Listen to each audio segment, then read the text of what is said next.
Señor presidente del Consejo Permanente de la Organización de Estados Americanos, embajador Harold Forsyth. Señor Luis Almagro, secretario general de la OEA. Señor ministro de Relaciones Exteriores, embajador Oscar Maurtua. Señoras y señores representantes permanentes y delegados de los Estados miembros. Señoras y señores, para mí es sumamente honroso estar en la primera organización de los hermanos americanos. Traigo el saludo de mi familia, traigo el saludo de los hermanos peruanos,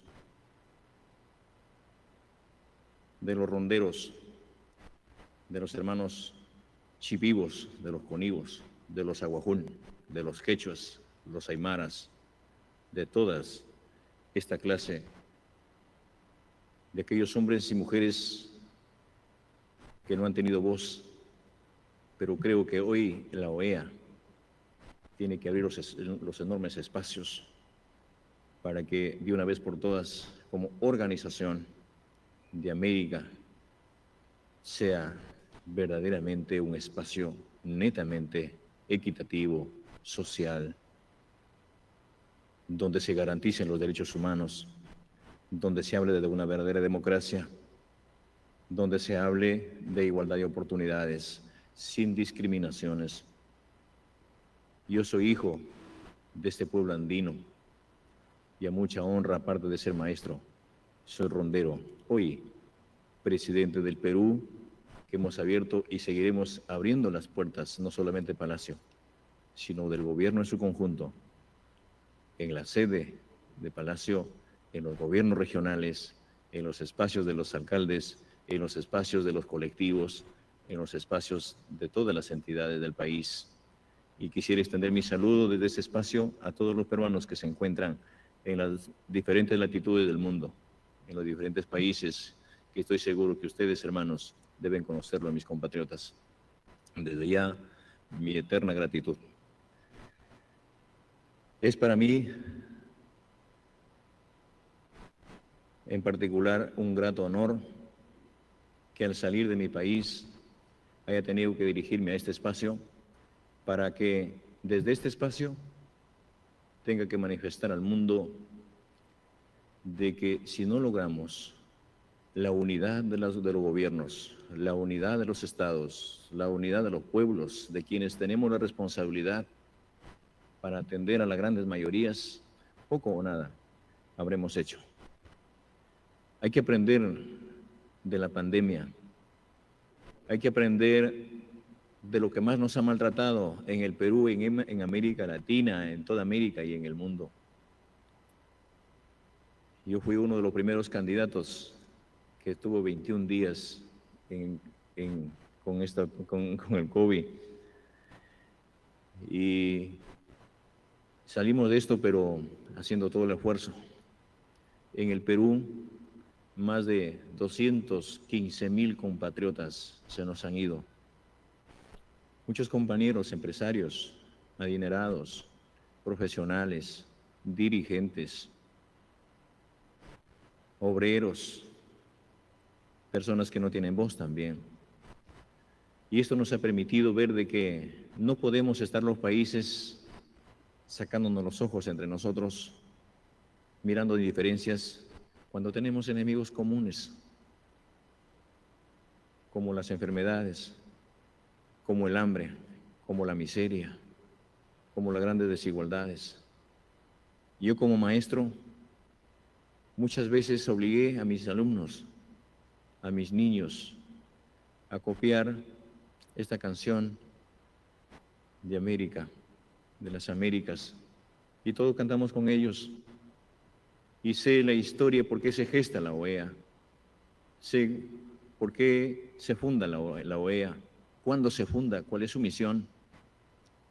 Pero cuando en las calles del Perú usted hace un censo y pregunta qué es la OEA, para qué sirve, y el poblador lo que piensa, dice, ¿sabes qué? Estoy buscando un pan, necesito agua, necesito educación, necesito salud, necesito que los derechos no se digan, Que los derechos no sean parte del discurso, sino que se sientan, que se vivan, que se expresen naturalmente como lo conciben. Hoy, asumiendo el mandato en el Perú, nos hemos comprado ese pleito para acabar con las desigualdades, para acabar con este gran flagelo que es el flagelo de la corrupción. Hay corruptos como en todo país, pero en el Perú tenemos corruptos de todo calibre. La corrupción es un gran problema en mi país y tenemos corruptos hasta para exportar. Y esa es nuestra lucha, porque la corrupción le ha quitado un pan a las familias que no tienen pan.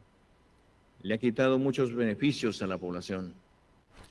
Detrás de Palacio existen muchas familias totalmente vulnerables que tienen como techo un pedazo de estera. Hay muchas familias por rescatarla en el interior del país y por eso estamos acá, para involucrarnos no solamente en la OEA, no solamente en el nombre, no solamente en el papel, sino a invitarlas a ustedes para que visiten el país, visiten el Perú, conozcamos más sus organizaciones, conozcamos más los pueblos. Y en ese marco, yo quisiera agradecer a la OEA por haber no solamente reconocido el triunfo de un hijo del pueblo como gobierno, sino también por haber sido firme y por no haber permitido de que alguien se lo ponga a la agenda, porque de eso creo que estemos convencidos, que los países participen, los pueblos participen. La democracia entiendo de que es la participación abierta, genuina, voluntaria de los pueblos, de sus organizaciones. La democracia no puede tener ningún espíritu de discriminación. Yo soy maestro, vengo de la escuela donde en esa escuela está rajada de punta a punta. Mis padres de familia siguen alumbrándose con un mechero, no hay servicio de luz eléctrica. Muchas familias en esa comunidad no conocen un grifo de agua, se sigue tomando agua de un puquio. Mis padres de familia siguen labrando la tierra y esperan de que llueva siempre para que la cosecha no sea distinta, pero cuando ellos producen, alumbran en una alforja sus productos y no hay la posibilidad de llevarla a un mercado. Ahí están los mejores productos que cultivan mis hermanos agricultores. Un enorme abrazo desde la OEA para mi comunidad de Puña. Hoy entiendo de que si los pueblos no estamos unidos, vendrán otras pandemias y acabarán con todo. Pero estamos a tiempo también de que, aprendiendo de la pandemia, es el momento de la más grande unidad de los pueblos. Es el momento de la gran convocatoria de su secretario y de los quienes estamos involucrados a terminar con esta pandemia. En eso nos hemos forjado y desde acá quiero agradecer a mi gabinete, quiero agradecer a los gobernadores regionales, a los alcaldes, al pueblo entero del país y también a los demás hermanos países que nos han colaborado y se siguen sumando esta causa para terminar con la pandemia. Primero es la vida, primero es la salud de los pueblos. Con salud todo, sin salud nada. La OEA entiendo que es el foro político, jurídico, social y de cooperación hemisférica por excelencia. Y eso se plasma a través del diálogo, del entendimiento, donde encubren todas las lenguas, todos los idiomas, todos los pueblos, todas las etnias. Y en ese marco es necesario que se llame a la más grande y amplia concertación y a la buena vecindad, y que acá prime los verdaderos Estados miembros con miras a una acción colectiva y efectiva para enfrentar los grandes desafíos comunes que tenemos. Celebremos en esta sesión no solamente la unidad, sino el compromiso para que la OEA haga sus reuniones descentralizadas. Salgamos de las cuatro paredes, visitemos a los pueblos, unámonos siempre, que de eso no cabe duda y estoy seguro que se tiene que agendarla. Es importante no solamente reconocer y ser parte permanente de este organismo, sino también hay que entender de que la OEA, sus observadores, quienes participan, tengan un informe genuino de la realidad, tengan un informe real de los hechos y que los países involucrados como gobernantes, más allá de un lenguaje florido, de discursos subrayados o resaltados, llevemos la voz viva del niño, de las mujeres y rescatemos también la igualdad de género, de aquellas mujeres que no tienen voz, de aquellos dirigentes que salen a la calle a clamar justicia y que ellos nunca más pueden ser encarcelados, pueden ser juzgados como dirigentes porque llevan la voz de sus organizaciones, de sus pueblos. Basta de persecución política a los dirigentes, basta de callar a los pueblos. Es necesario agendar la libertad, las libertades sindicales, porque los sindicatos de donde yo procedo llevan la voz auténtica de sus pueblos, de los trabajadores. Hay que reconocer en todo el país que los trabajadores tienen derechos que se han forjado y han logrado a punta de sudor, de sacrificio, y que también en esa lucha por conseguir tienen muchos compatriotas, muchos compañeros que han entregado su vida. Forjemos por tener mejores alimentos en las escuelas, en las universidades. Y quiero decirles, hermanos, que la OEA debe aperturar espacios para gestar en cada país la investigación, la tecnología. En el Perú vamos a crear el Ministerio de la Ciencia, la Tecnología y la Investigación para que nuestros hijos, al terminar la escuela, al terminar la secundaria, tengan el acceso directo a la universidad. No puede estar desligada la educación básica, como en el Perú, la educación básica de la universidad. Yo soy un testigo presencial y un testigo vivo que de cada 20 niños que han pasado por el salón, uno termina la universidad. El Estado, el gobierno les da un título a nombre de la nación y ese profesional resulta como taxista y no tiene oportunidad laboral. Tenemos que enlazarla. Tenemos que hacer que la educación sea un derecho constitucional, que la educación no sea más un privilegio para unos cuantos y que no sea un espacio de discriminación. Estoy convencido que si no invertimos en la educación, poco o nada habremos hecho por los pueblos. Pero en el Perú vamos a dar todo el esfuerzo para que los pueblos, para que un Ashaninka, un rondero, un aymara, un aguajún, esté a la altura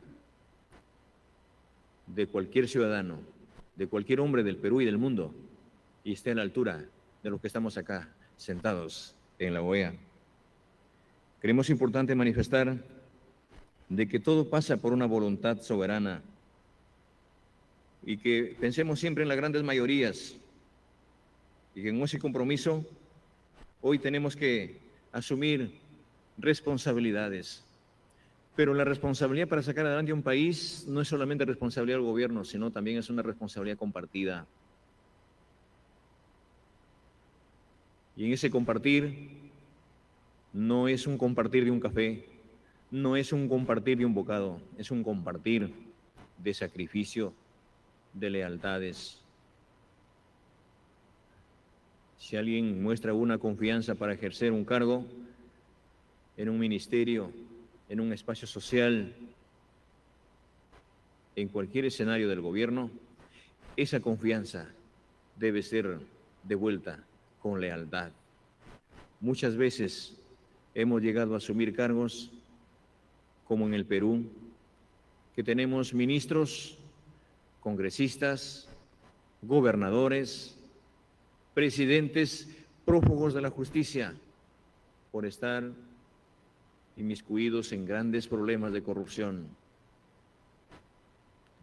Y es cierto de que a medida que pasan los tiempos, pasan los años, los pueblos tienen que autoconvocarse, los pueblos tienen que ser convocados también por las autoridades para tener que su estructura política, como sus constituciones, estén a la altura de los tiempos y que no pueden ser manoseadas las generaciones por situaciones antojadizas, jurídicas, políticas. Yo vengo de ese rincón que clama que los cambios estructurales y políticos en el Perú sean escuchados por las autoridades y que cuando vemos de que queremos cambiar las cosas en sintonía con el pueblo, en sintonía con los hombres de abajo, muchas veces nos hemos visto estigmatizados.